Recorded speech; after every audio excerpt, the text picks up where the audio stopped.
ായിട്ടുള്ള അനീഷിന്റെ കണ്ണുനീരിൽ ചാലിച്ച കപ്പാണ് അവിടെ ഇരിക്കുന്നത്. അവളെ നോക്കി കൊഞ്ഞണം കുത്തുമായിരിക്കും അവരുടെ വീട്ടിലിരുന്ന കപ്പ്. അതായത് നമ്മുടെ വിന്നിംഗ് മൂവ്മെന്റിൽ സ്ക്രീനിൽ പെട്ടെന്ന് കാണിച്ചു പോകുന്ന ഒരു സാധനമായിരുന്നു ഇത്. 45.1% അനുമോൾക്കും 42.7% അനീഷിനുമാണ് അതിൽ കാണിക്കുന്നത്.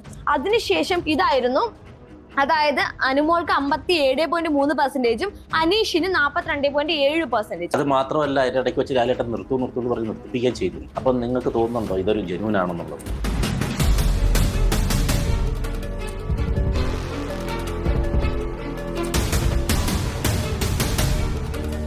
മനസ്സിലാക്കൂ, ഇതൊക്കെ കള്ളത്തരങ്ങളാണ്.